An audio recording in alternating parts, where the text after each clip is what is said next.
Y es que cuando se lleva energía eléctrica a una población que no la ha tenido, uno, estás permitiendo que los niños tengan mucho más tiempo para poder estudiar, porque obviamente tienen servicio de iluminación. Entonces estás aumentando la capacidad y las posibilidades de educación de los niños.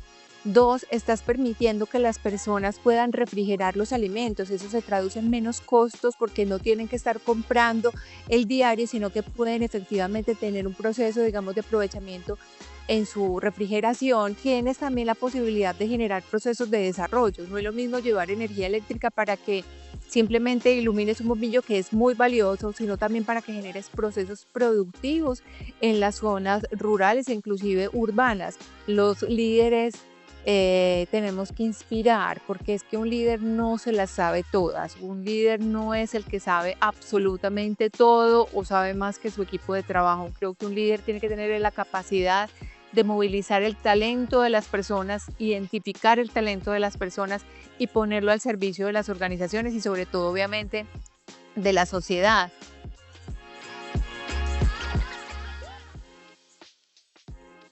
Bienvenidos al podcast Transición con propósito, sostenibilidad, liderazgo y energía para el desarrollo de la Fundación Innovación para el Desarrollo. Hoy tenemos una invitada muy especial, se llama Margarita María Salazar. Ella es vicepresidenta ejecutiva de gestión de negocios del grupo EPM. Margarita, muy buenos días, bienvenida y qué gusto tenerte hoy acá con nosotros. Soraya, mil gracias, un gusto para mí estar acá. Te cuento que desde mayo de este año estoy a cargo de la vicepresidencia, se parece en nombre, pero es corporativa de negocios e energía, pero feliz de estar acá justamente en este podcast. Claro que sí, Margarita, y no puedo empezar este podcast sin antes contarle un poco a nuestra audiencia la trayectoria de Margarita María, porque ella lleva más de 32 años de experiencia en el sector energético, ambiental y de servicios públicos. Ha liderado áreas estratégicas como sostenibilidad, derechos humanos, relacionamiento con grupos de interés, planeación ambiental e infraestructura. Entre los cargos, voy a contarlos así rápidamente porque sé que esta es una hoja de vida muy larga y maravillosa y que la audiencia pues quiere saberlo. Ella fue gerente de negocios de residuos sólidos de EPM, también gerente y subdirectora de desarrollo sostenible, jefe de planeación y transmisión y distribución de energía. Y su papel como integrante fundadora del Comité y de Código de Ética del Grupo EPM contribuyó mucho a fortalecer la cultura organizacional basada en valores. Margarita, esta es una placer tenerte hoy en este podcast de la Fundación Innovación para el Desarrollo y yo quisiera preguntarte primero, ¿qué te motivó? ¿Qué te motivó para dedicar tu carrera a la energía y a la sostenibilidad?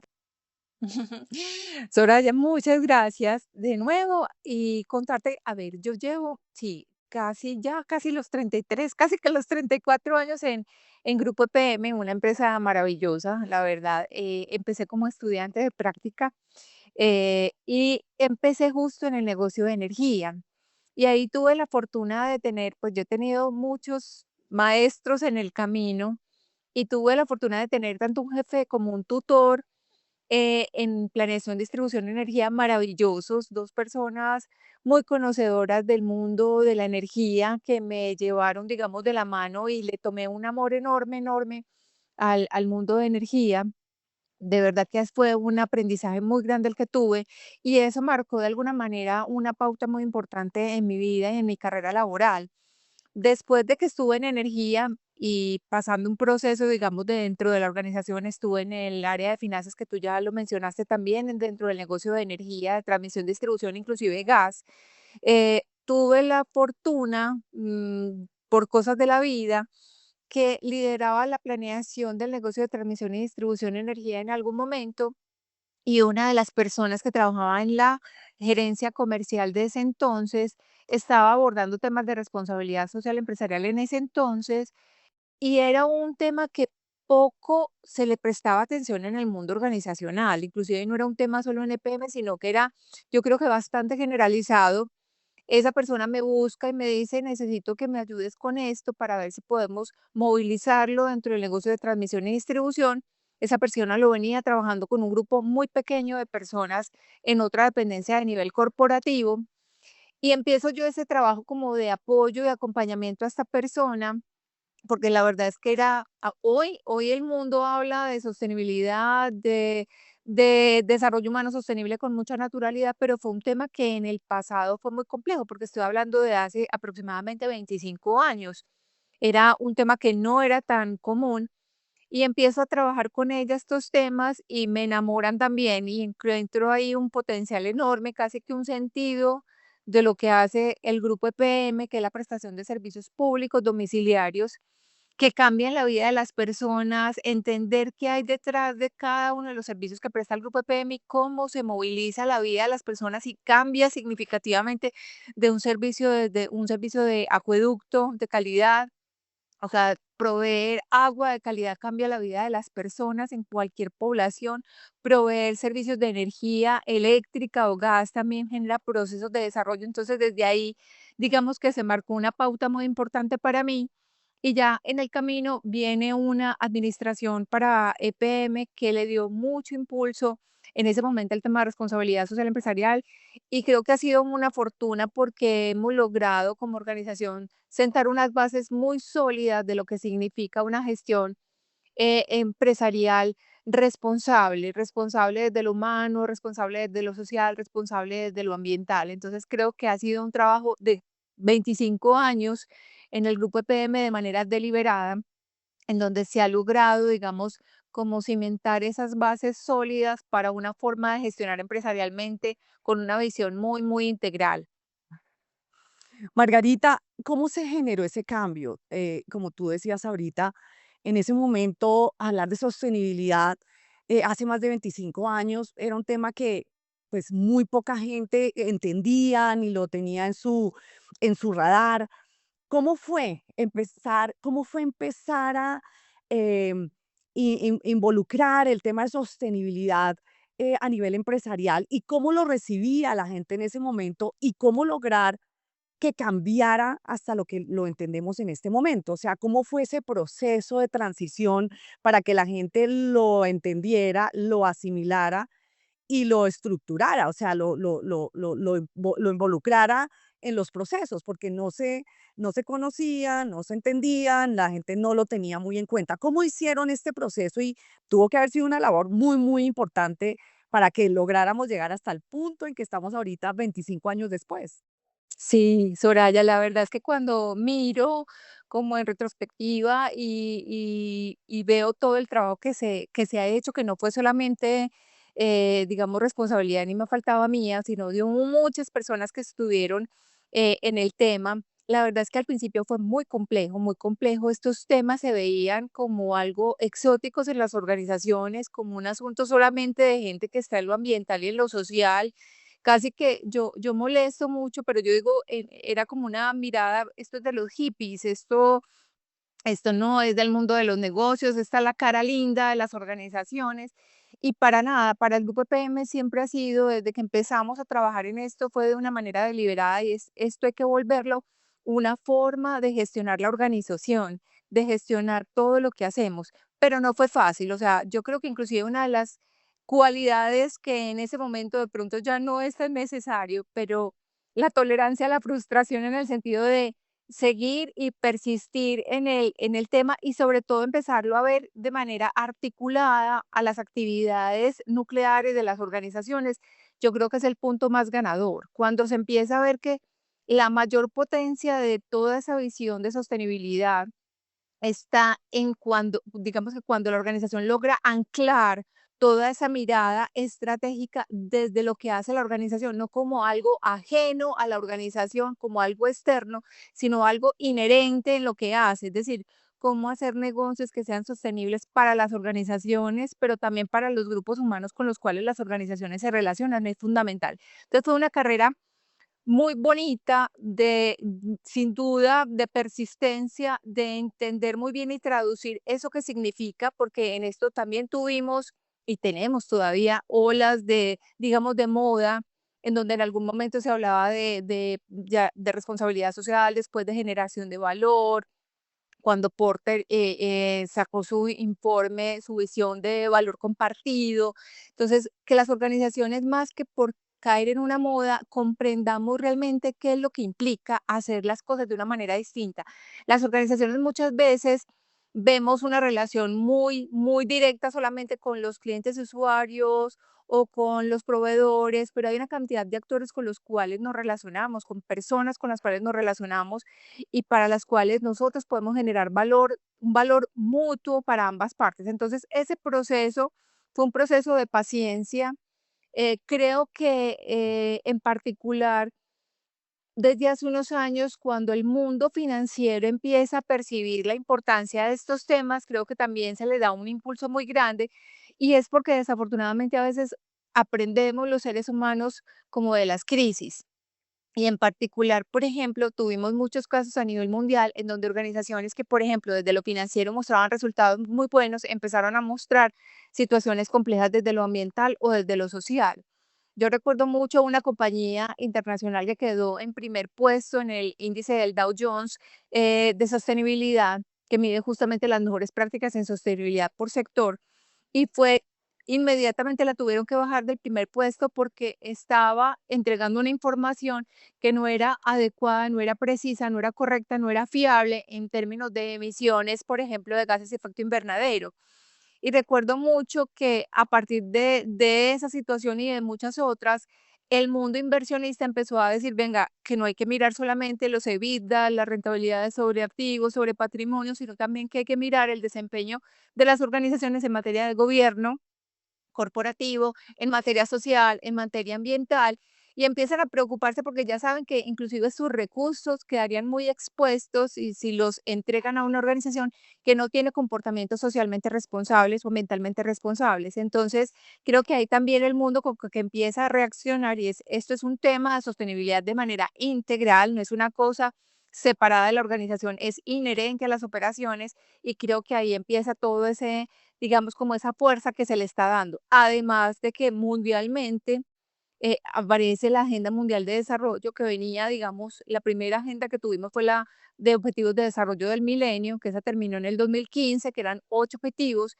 pero surge ya a raíz precisamente de las dificultades a nivel global, los problemas que nos aquejan a muchos países y organizaciones, y se define esa nueva Agenda Mundial de Desarrollo, los 17 Objetivos de Desarrollo Sostenible, donde debo destacar que Colombia fue uno de los países también que estuvo marcando muchísimo la pauta en la formulación de esos 17 Objetivos de Desarrollo Sostenible. Entonces creo que eso también nos ayudó a las organizaciones como a ese lenguaje universal, a ese lenguaje común, en donde inclusive planes de desarrollo de países bajaban a planes, digamos, de desarrollo local, municipal, y eso también ha sido como un lenguaje que ha movilizado, de pronto ha sacado la discusión de conceptos y la ha puesto sobre la mesa, es cómo las organizaciones podemos apalancar el proceso de desarrollo de los territorios donde tenemos presencia.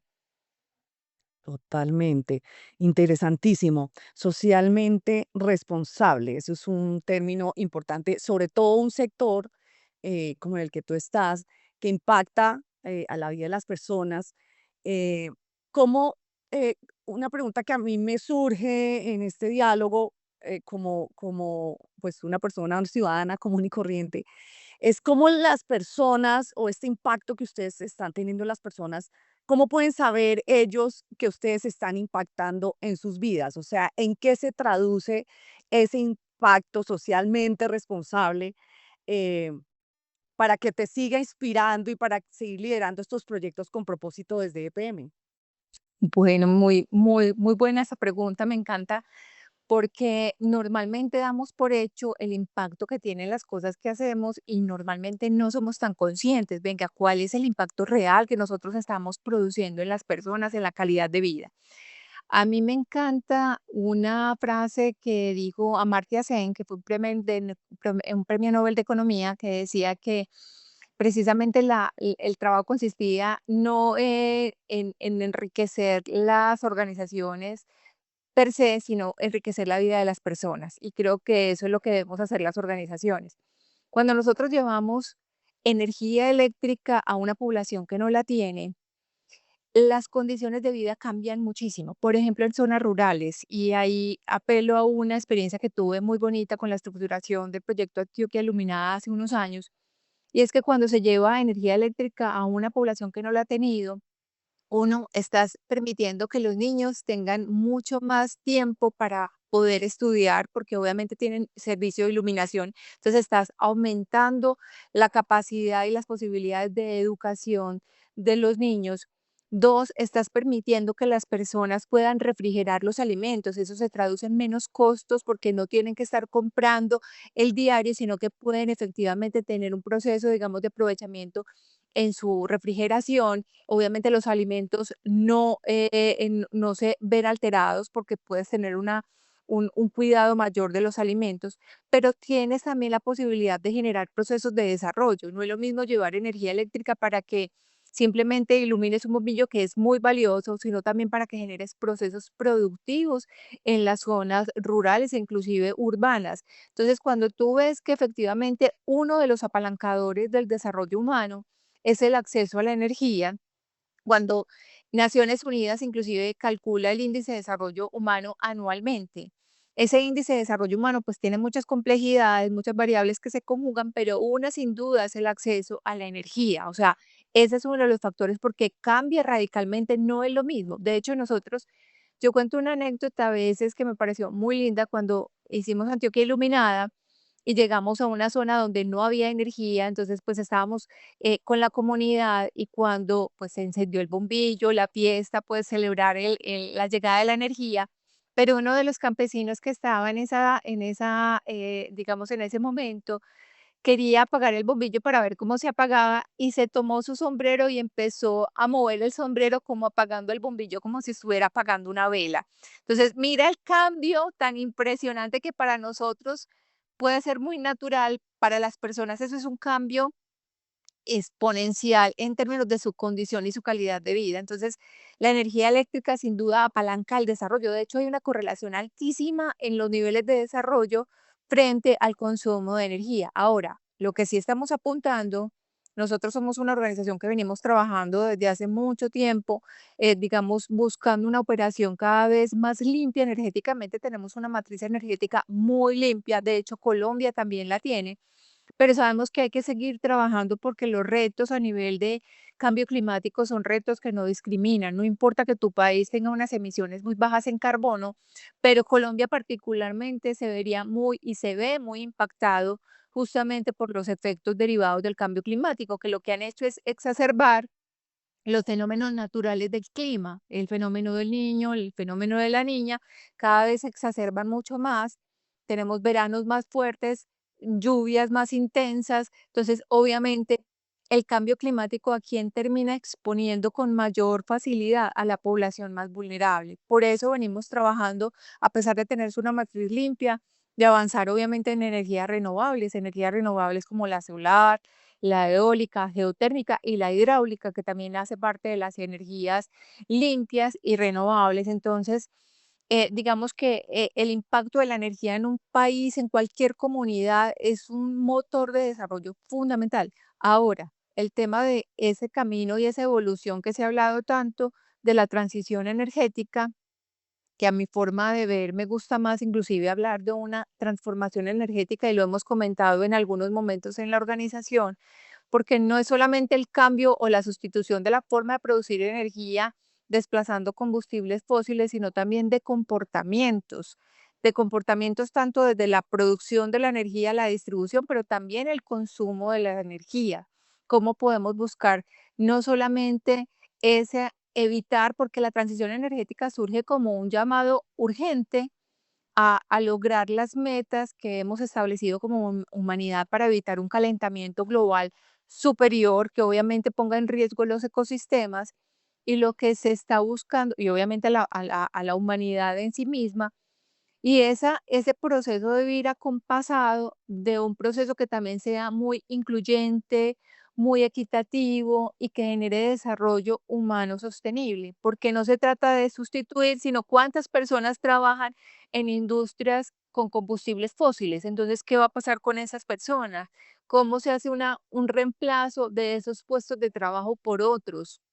Claro, Margarita, ese concepto que utilizas de transformación energética me parece que va a generar un impacto importante, porque venimos hablando de transición energética hace varios años, pero pensar en una transformación real que comprometa a la sociedad en general, me parece que tiene un impacto muchísimo más fuerte.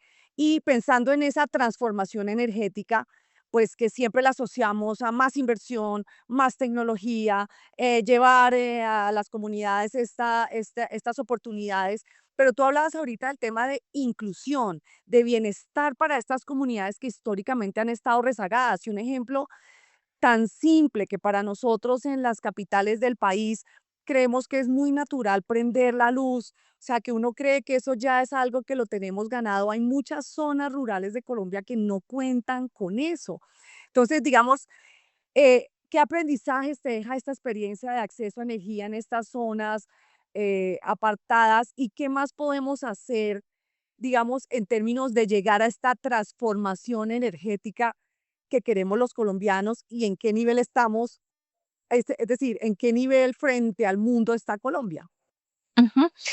Yo creería que para lograr una transformación que involucra, obviamente, la transición propiamente energética de combustibles, de una generación de energía a través de combustibles fósiles, dejarla un poco atrás para poder avanzar en pro de una energía mucho más limpia a nivel mundial. Colombia está muy bien, como lo mencionaba, tiene una matriz energética relativamente muy limpia, un factor de emisión muy bajo frente a otros países, ha aumentado la capacidad en energías renovables no convencionales, pero sí debe ese concepto de transformación involucra esa mirada, bueno, vamos a hacer recorrer ese camino, pero hay que tener cuidado y hay que tener cuidado en términos de esa inclusión, de esas personas que hoy trabajan en sectores justamente de combustibles fósiles, todas esas personas, cuál va a ser la reconversión o cómo va a ser el proceso de reconversión de puestos laborales, de puestos de trabajo. ¿Cómo vamos a disminuir, por ejemplo, la pobreza energética que se da muchas veces en las zonas rurales? En el caso colombiano también está ahí muy presente. Entonces, ¿cómo permitir que el acceso al servicio de energía sea universal, ya sea con fuentes convencionales o no convencionales? Entonces, para lograr todo eso es como una balanza con muchos platicos en donde hay que buscar la sostenibilidad, digamos, desde el punto de vista de lo que cuesta el servicio de energía, el acceso universal a la energía y el cuidado del ambiente, el famoso trilema energético del que tanto se habla. Entonces, ¿cómo conciliar esas tres variables? Apuntar obviamente a tener un impacto, digamos, a no tener un impacto en el ambiente, por el contrario, mitigarlo, pero también a involucrar a que las personas tengan acceso al disfrute del servicio. No es suficiente con que algunas personas tengamos ese disfrute, sino que la idea es justamente que sea para todos. Ahora, ¿cómo llevarlo y hacerlo sostenible? Que las tarifas también se puedan remunerar esas inversiones. Ahí es donde está todo el reto. Creo que Colombia viene trabajando, sin embargo, hay muchos frentes por abordar. Uno, el normativo. Creo que en el tema normativo hay que avanzar bastante en el normativo regulatorio justamente para garantizar que un país como Colombia mantenga esa capacidad de energía firme. Nosotros hemos sido un país de alguna manera que ha tenido, a diferencia de muchos otros países, la posibilidad de no tener situaciones como la que enfrentamos 91, 92 con el racionamiento energético en ese momento. Hoy estamos en una situación muy compleja y es que no hay, digamos que la entrada de proyectos, de grandes proyectos de generación de energía está muy rezagada. Vamos a tener un desacople muy grande, en particular en el año 2027, entre la oferta y la demanda.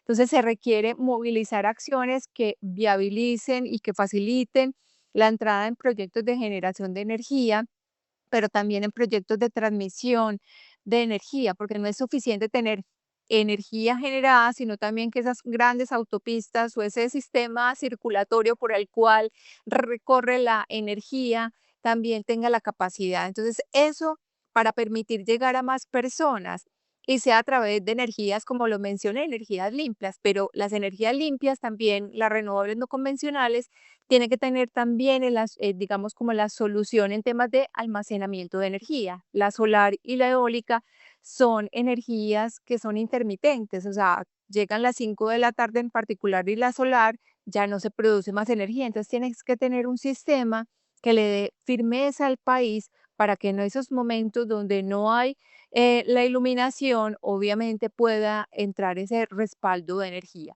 Entonces el país tiene que trabajar en normatividad para facilitar y viabilizar la entrada de proyectos de generación, de transmisión. Hay un tema que complejiza mucho también en el país que se debería abordar, y es el tema de las consultas previas. Las consultas previas han complejizado muchísimo justamente la puesta en operación de de muchos proyectos. Se debe revisar ese tema de la consulta previa, cómo puede hacerse mucho más expedito, mucho más ágil. Y lo tercero, creo yo, y es que la participación de las comunidades es muy importante, pero necesitamos comunidades muy ilustradas. Es decir, deberíamos de generar un proceso inclusive de formación y de capacitación para que las comunidades entiendan, digamos, el impacto de la energía en su propia, digamos, condición y posibilidad de desarrollo, pero también para que entiendan la complejidad, como tú decías ahora, uno enciende el switch y automáticamente tiene la energía, pero desconoce lo que hay detrás y la importancia, digamos, de darle viabilidad a muchas iniciativas justamente para que los procesos de desarrollo vayan avanzando y vayan avanzando del desarrollo humano, porque el desarrollo humano, a mí me encanta el concepto de desarrollo humano sostenible, porque es que une el desarrollo sostenible, que es muy desde la visión más ambiental, más de los recursos, de conservarlos para que las futuras generaciones también los puedan disfrutar, pero cuando hablamos de desarrollo humano sostenible es que se dé el desarrollo de las personas, pero entendiendo que estamos contenidas en un entorno que tenemos que cuidar. Entonces, por eso es que es el desarrollo de las personas o el desarrollo humano, pero no de cualquier manera, sino en un contexto de respeto y sostenibilidad de ese entorno que nos contiene, que es el ambiente. Entonces, creo que esos son tres temas urgentes en el país. Tenemos retos ya muy grandes, considero, a nivel de Colombia, y es el tema de la región Caribe. Es un tema muy complejo, es un tema que es de país. Nosotros tenemos presencia en la región Caribe con la filial Afinia, pero esto es un tema que trasciende una organización. Esto es un tema de país y así debe verse porque hay un riesgo que puede ser un riesgo sistémico, es decir, un riesgo para todo el sector, para todo el país, y es que sostener una operación en donde hay, digamos, asuntos que se deben resolver desde el gobierno, pero desde otras instituciones, desde los mismos clientes usuarios. Entonces, hay un tema muy, digamos, coyuntural como país, que es justamente ese desacople que estamos viendo entre la oferta y la demanda de energía, una demanda cada vez más creciente, pero sin una oferta disponible. Y por lo tanto, la transición energética también atraviesa el tema del uso responsable de los servicios. Y ahí conecto con el ODS 12 justamente, y es que esos objetivos de desarrollo sostenible, esa agenda tan retadora que la verdad ha tenido tropiezos desde la pandemia muy grandes, pero que tenemos que mantenerla viva precisamente porque más allá de ser una agenda y un compromiso mundial, es la realidad de, ese es el cuadro de mando integral o el CMI o el Balance Scorecard de la humanidad. A eso le tenemos que apostar por nuestra propia supervivencia.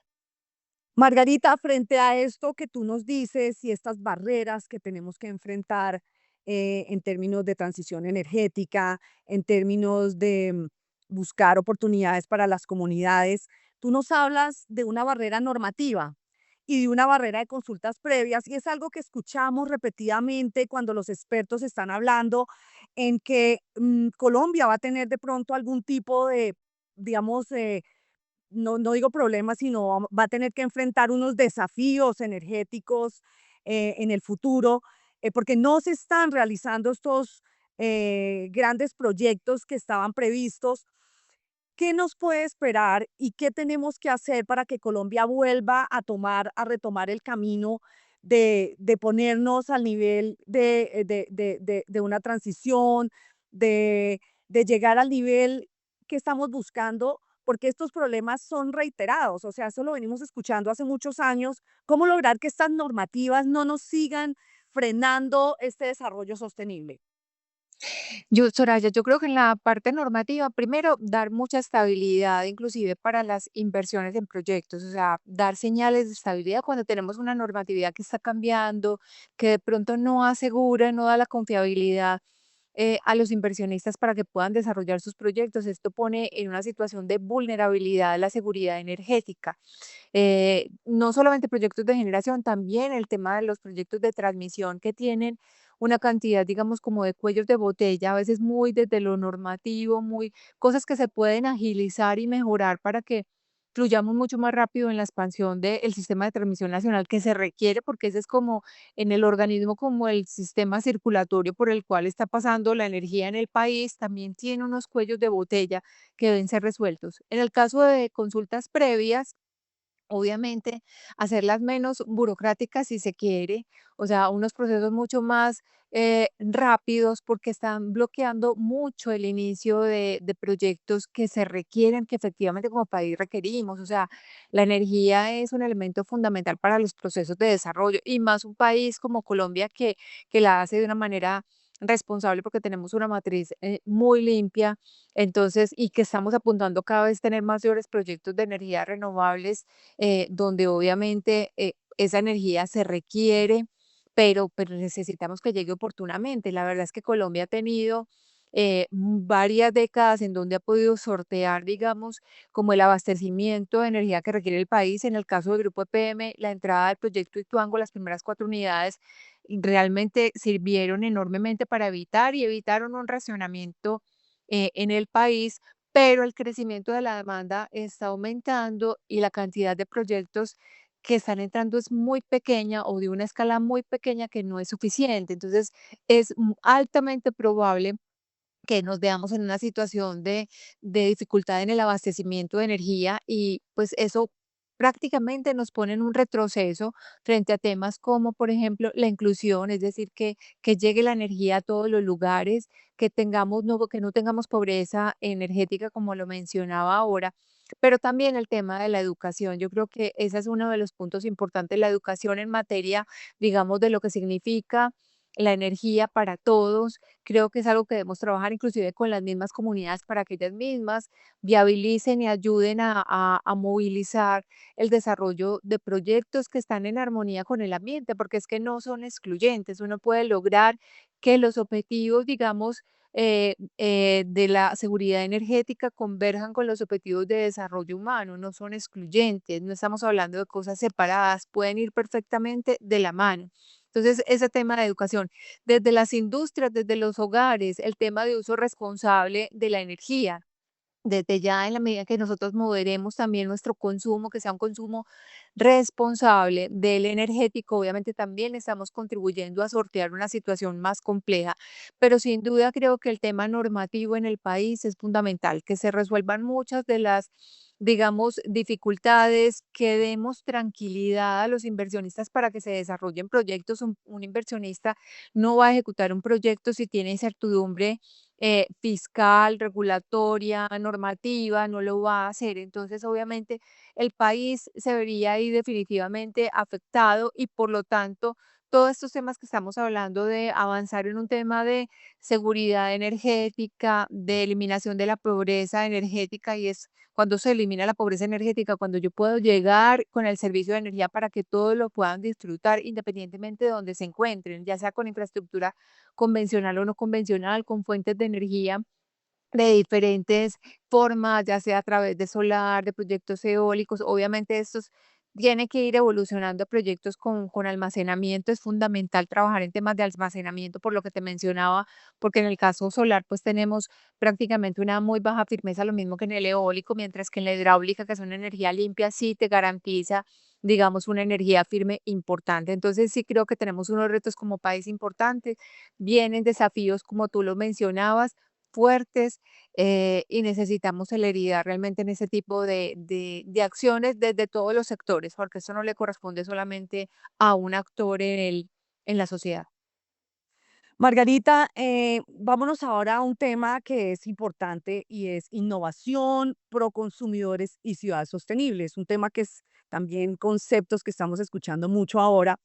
Se habla del papel del proconsumidor, ese ciudadano que no solo consume energía, sino que también ahora la está generando y la está gestionando.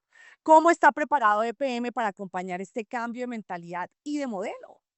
Claro, total, es un cambio de modelo impresionante. Ya tenemos un interés muy, muy fuerte por parte de muchos clientes en ser sus propios, digamos, proveedores de energía. Hay muchas decisiones de las organizaciones en términos de autogeneración, en temas, por ejemplo, de generación distribuida también es un elemento que surge y que salta sobre todo este escenario de esta visión diferente. Nosotros venimos trabajando en el grupo empresarial, tenemos unos avances muy significativos con algunas de las empresas del grupo, no solamente para hablar de PM, sino también en empresas del grupo. De hecho, hay dos en Centroamérica, ENSA y EPM Guatemala, que vienen trabajando muchísimo en el tema de soluciones solares para clientes y usuarios que desean incursionar y obviamente tener su propia generación de energía, pero al mismo tiempo cuando tienen excedentes poderlos inyectar a la red. En eso venimos trabajando. Inclusive hay un análisis que en este momento se está llevando a cabo para identificar cuál es la mejor forma de responder a esa necesidad, a esa nueva necesidad de esos clientes que quieren ser prosumidores, y obviamente lo vemos completamente normal bajo las circunstancias que se están viviendo y es digamos, la necesidad de tener una suficiencia energética por parte sobre todo de clientes que son altamente dependientes de la energía eléctrica. Entonces lo vemos como algo normal, como una evolución del modelo de negocios, y nosotros también estamos incorporando y, digamos, incorporándonos en ese nuevo modelo de negocio, buscando esas soluciones. Nosotros, de hecho, hemos prestado ese tipo de soluciones, las venimos haciendo.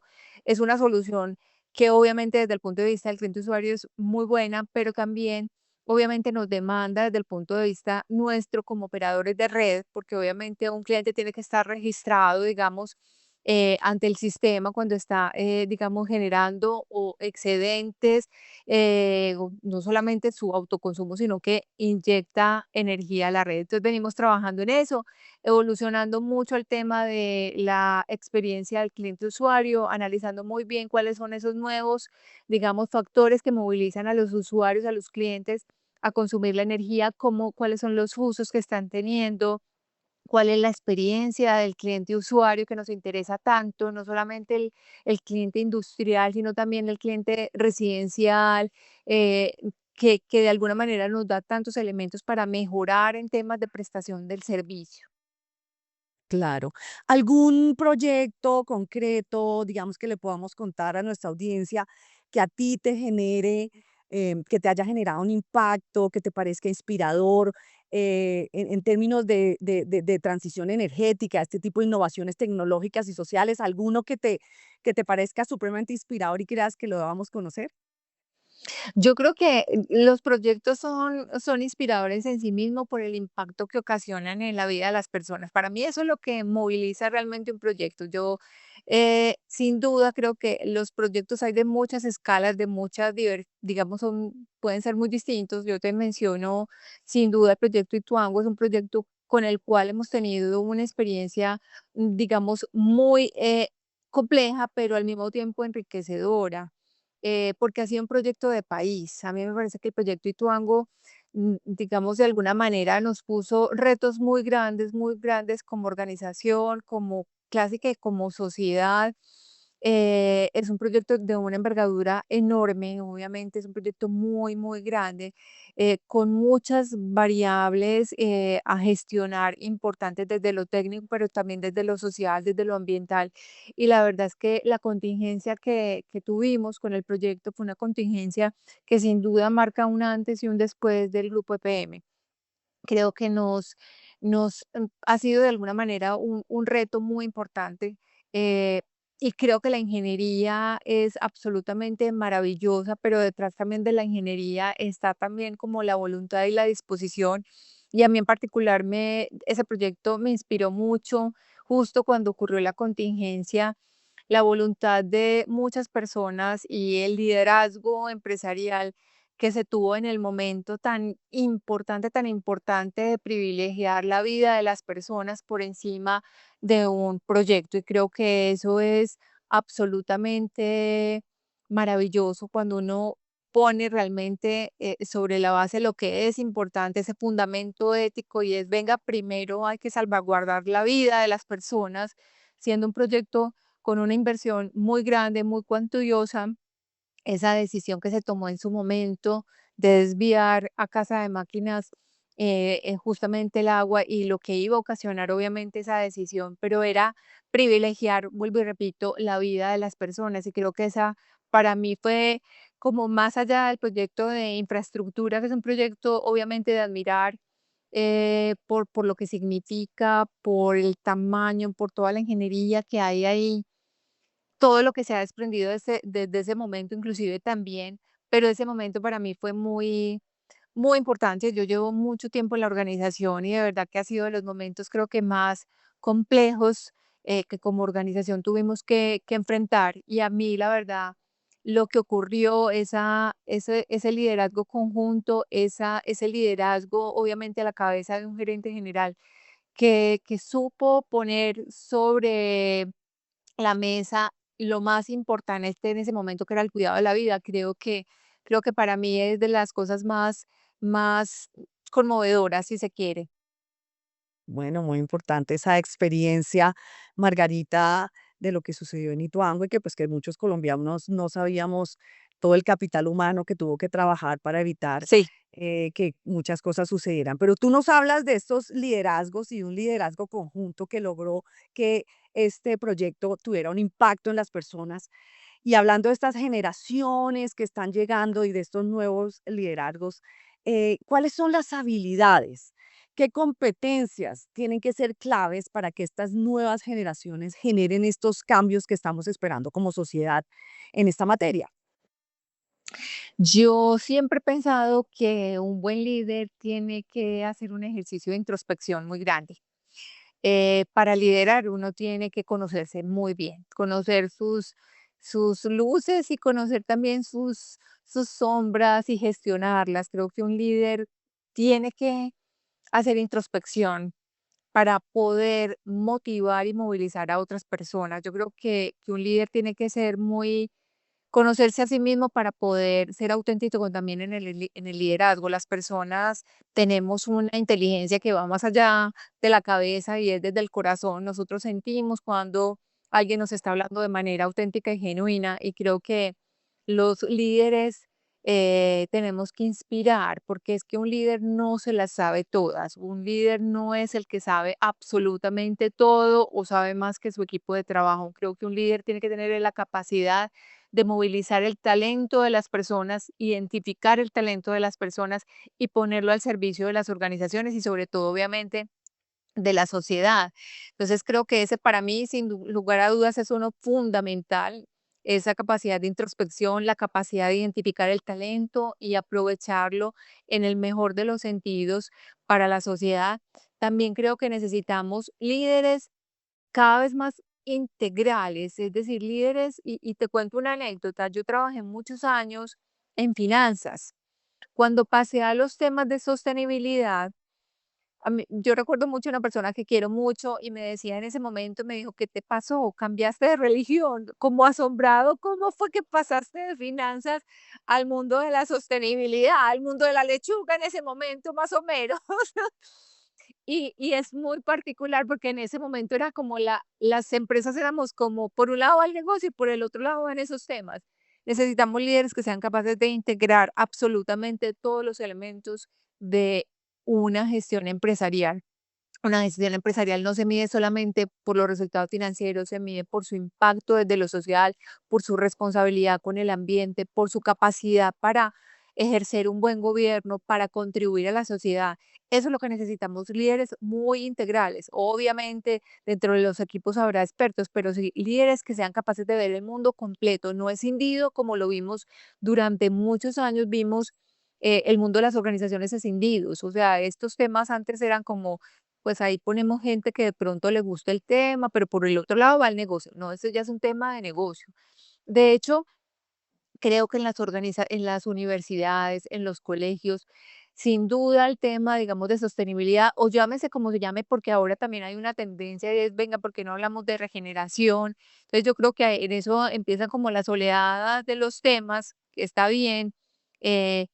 eh, creo que estos temas deben venir desde la educación más básica hasta la más avanzada, porque temas como la ética, o sea, el fundamento ético, los temas de gobierno, los temas del cuidado del ambiente, los temas sin fundamentalismo, sin fanatismo, pero sí con un entendimiento de que efectivamente las organizaciones no son distintas a lo que ocurre en una sociedad o a lo que ocurre en el mundo. Es decir, nosotros tenemos que ver el mundo completo, referenciarnos con lo que está pasando, cuáles son esos problemas globales, pero también aterrizarlos a nuestra realidad, trabajarlo desde lo local, pero conectando siempre desde esa visión global. Mira lo que está pasando con cambio climático que te mencionaba ahora.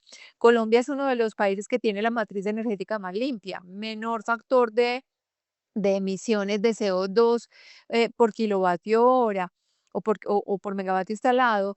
Y resulta que somos un país altamente vulnerable, o sea, somos muy vulnerables a los estragos de cambio climático.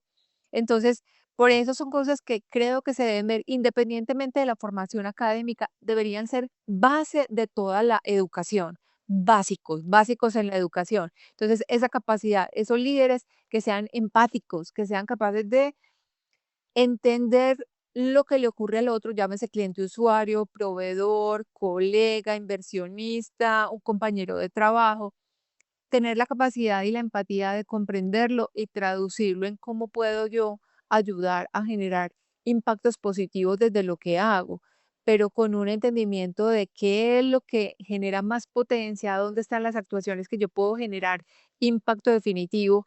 Y en una organización como Grupo EPM, que tiene su matriz 100% pública, pues la verdad a mí me llena de muchísimo orgullo porque es que nosotros somos servidores públicos y el servidor público tiene una connotación muy importante y es que está justamente para servir y no para ser servido. Y eso me parece que es algo que hay que reivindicar y es el concepto del servicio público, del servidor público y obviamente el fundamento ético fundamental en cualquier organización, pero mucho más en una organización que está diseñada para el bien común y no para el bien particular. Entonces creo que en el liderazgo, un liderazgo empático, un liderazgo que tenga capacidad de introspección, de identificar talentos, de movilizar a la acción.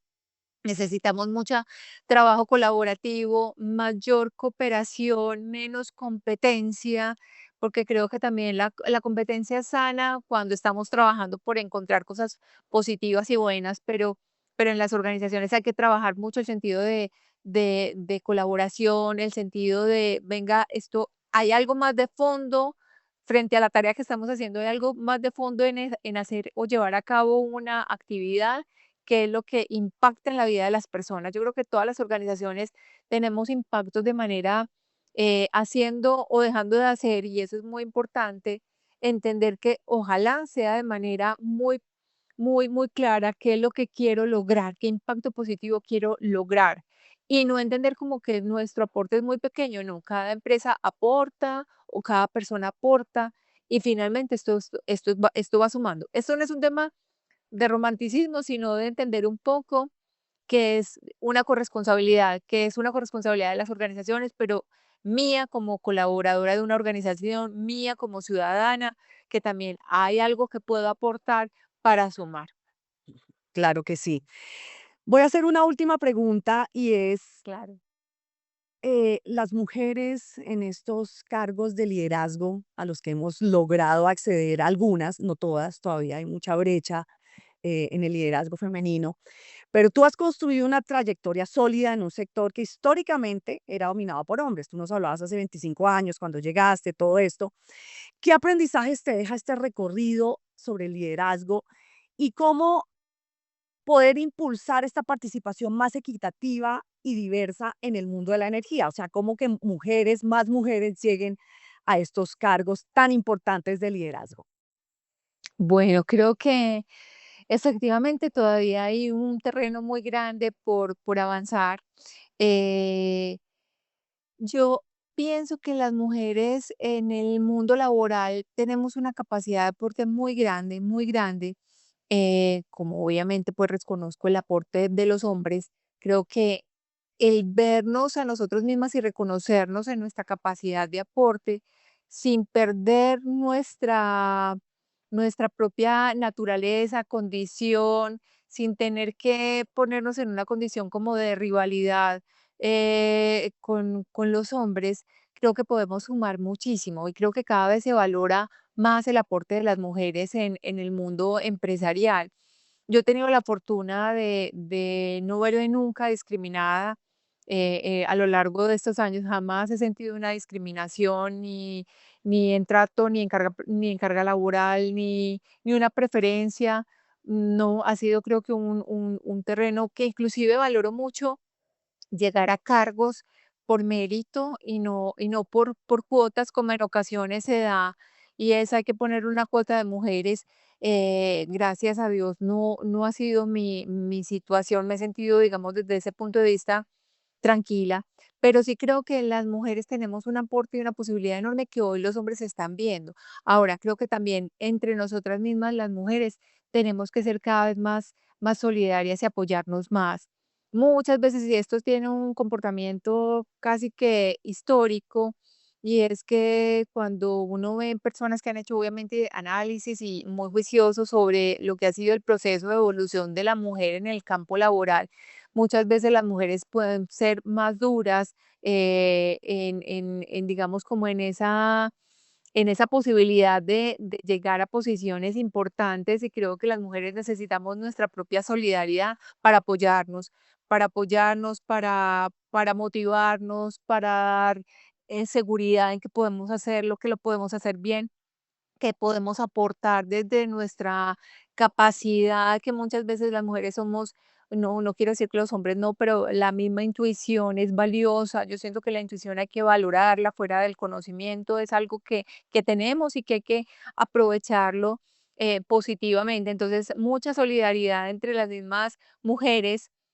Creo que eso ayudaría enormemente y obviamente una apertura cada vez mayor del mundo empresarial a darle la oportunidad a estilos de liderazgo femenino. Nosotros venimos haciendo un trabajo muy bonito en algunos, digamos, oficios que han sido muy masculinizados. Estamos empezando a mirar cómo migrar a oficios en donde también puedan entrar las mujeres con resultados muy positivos. Entonces creo que desde las diferentes áreas de las organizaciones se abren cantidad de oportunidades, de posibilidades.